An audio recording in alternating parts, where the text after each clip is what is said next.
Hey guys, it's Ben the Coin Geek at Old Pueblo Coin, and today I have for you an open box video, which is going to include some surprises and some customers that actually belong to some coins. That's right, I said that completely backwards. Some coins that actually belong to some customers. I'm going to start out here with this nickel. For those of you who are keeping track of score at home, this is an economy service to NGC that we sent in, and it did take a full 2 months to get back. And 1950 from the Denver Mint for a long time was the single king of the Jefferson nickel set. And one of the things that people collect on these nickels is that the full steps, the Monticello, I think it's Monticello, but I'm not from there. You guys can all correct me. You know, they look at those steps right there and try to get the full steps on them. Now this coin has this great original toning to it. And like I said, this one is for a customer, 66 full steps. Way to go. That's actually a really nice grade on one of these where a 66 is maybe a $25 coin, but with the steps, it's, I think, probably about 70 bucks. And this is something that, if I remember his story right, sorry, it's been over 2 months. I should have been taking notes, but something that his dad had given to him and he had sitting around in a 2x2. But next up, he had a second coin, which he actually wanted me to crack. Our good friend, the Buffalo Nickel here, we've got this old Annex early soapbox 65 holder, and the coin was just phenomenal. And he wanted to go ahead and send it in and get it into a new NGC holder. And I thought that coin looks fantastic, and why not? Look at the toning on that, man. Oh, that is great. And the toning, and then you combine that with the fact that there's just not any contact marks in the open areas and just a few in the other areas. That's the fast way of setting it down, by the way. 67. MS67, that's a nice upgrade. You can always tell when the coins belong to a customer, not to me, because they do much better.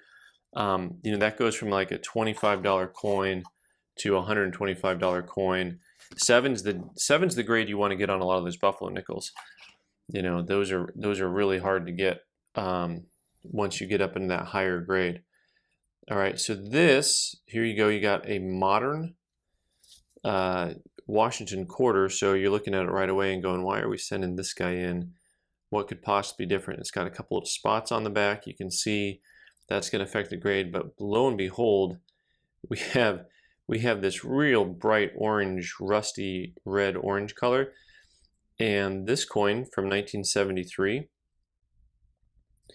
from the Philadelphia Mint, it looks like here, is missing the clad layer.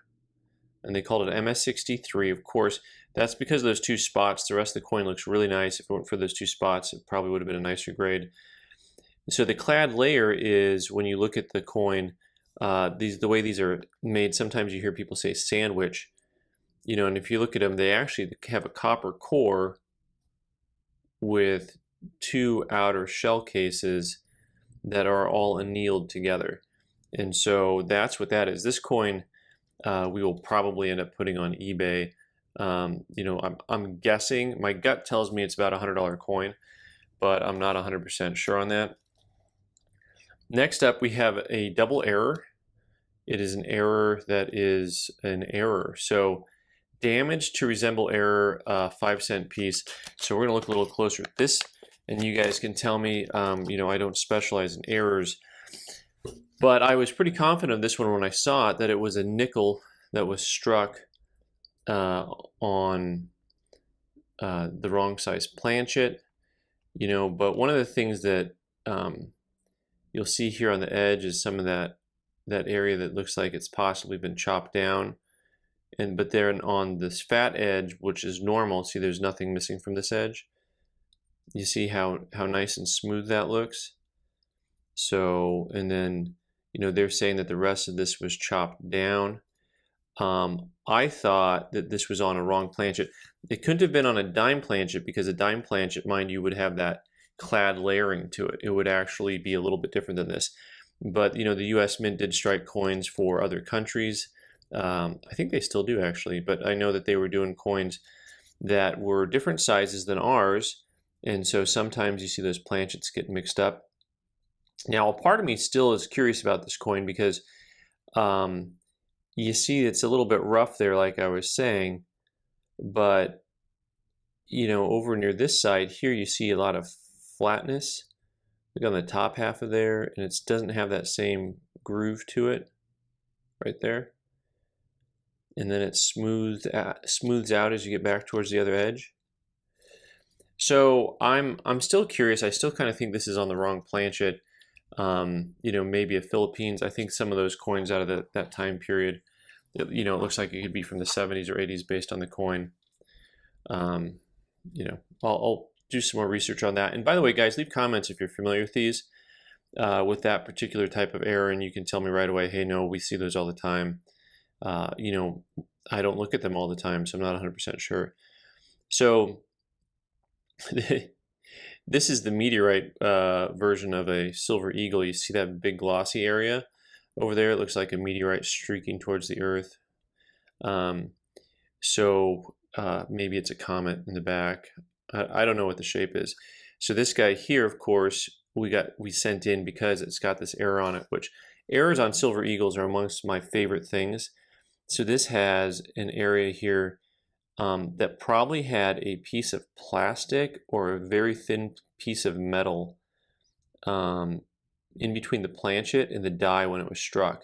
So they're going to call this, of course, the struck through, which we're going to go ahead and 20 power that so you can see the detail of where that went through, especially over where there's some lettering, because it's really kind of interesting, the G and the O, and you can see on the O the transition from the area that was struck through and the area that was not.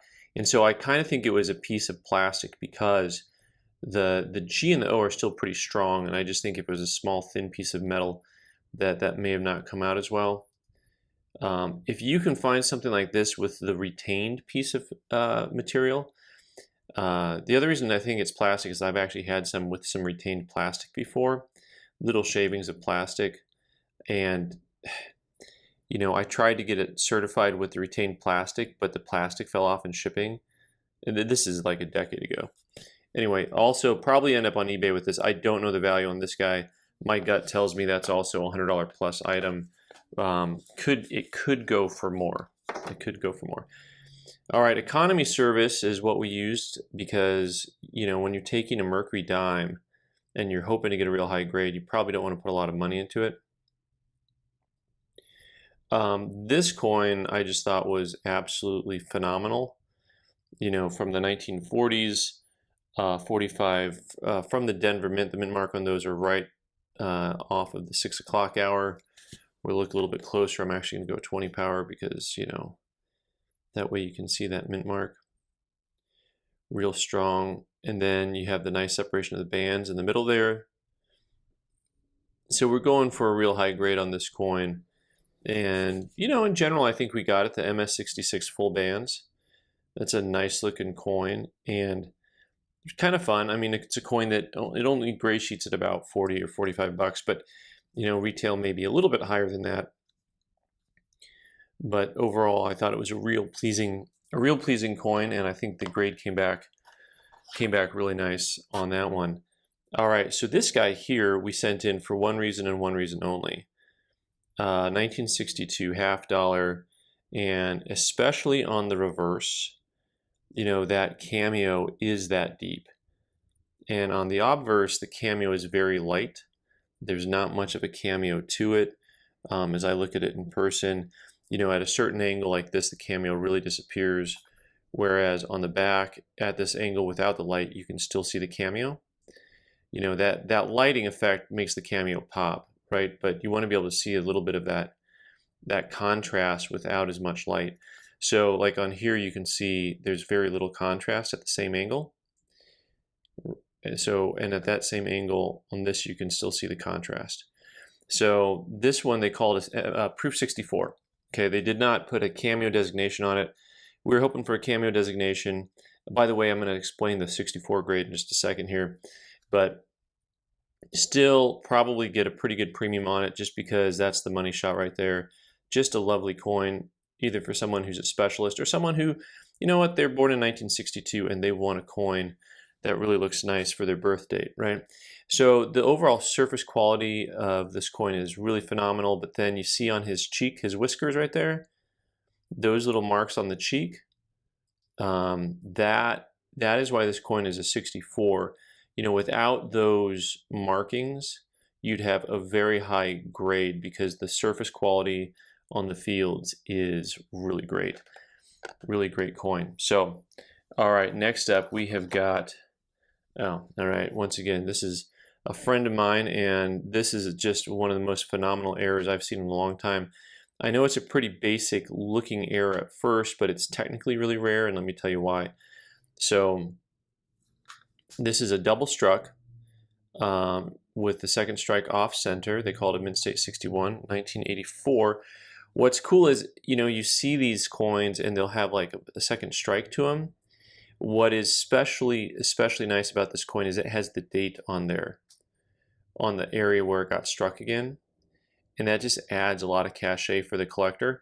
So way to go on this coin. What a great pickup and find it was for my friend. And my goodness, what a cool error that is. I'm not sure what that coin is valued at. But we go straight back to the second error that is an error. And NGC called this questionable clip. Guys, we went from questionable colors to questionable clips. By the way, was there anyone else out there who saw this coin and was waiting for them to say questionable color on that quarter? I think that would have been the first questionable color quarter I've had. All right, questionable clip. So, you know, it's got this really big clip on it, and they're saying, no, we think that was an aftermarket. And one of the things that you want to see on these is usually you want to see this effect where on the other side there's a little bit of damage to the coin, a little bit of a miniature clip, and it's really not showing up there.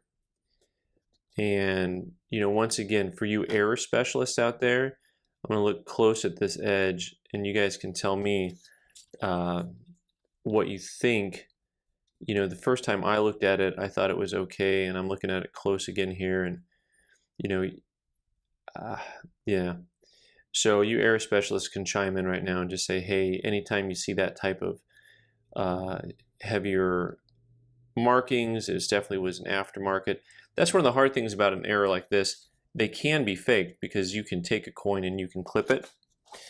So once again, though, we got a questionable. We didn't get a full-on denial. They were just questioning it. All right, we got a couple coins left here. And this one, this 1955 quarter, which was a pretty nice looking coin. And I'm going to say right up front here, I was a little surprised by the grade on this one because NGC clearly thought it was just kind of blasé. MS63. So, you know, what I want to see on an MS63 and a coin like this is some big error. Now, I've had plenty of coins that I've sent in that came back with wheel marks that I missed. And so, but the NGC has been very consistent in saying, well, you know, wheel mark.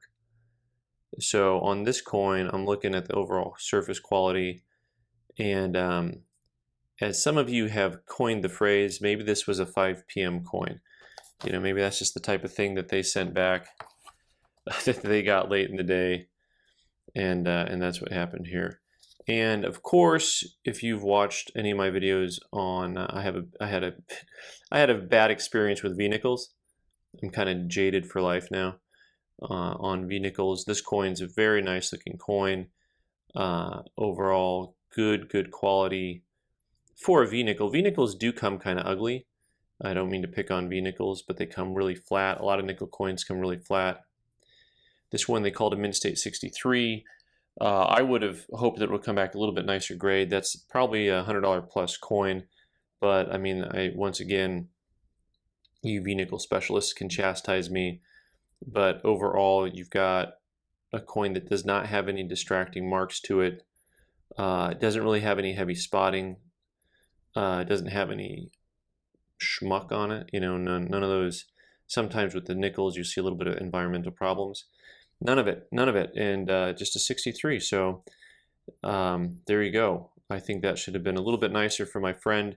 You know, maybe I'm not the only one who gets grades that we don't like. So, all right, guys, thanks so much for watching. I'm Ben the Coin Geek.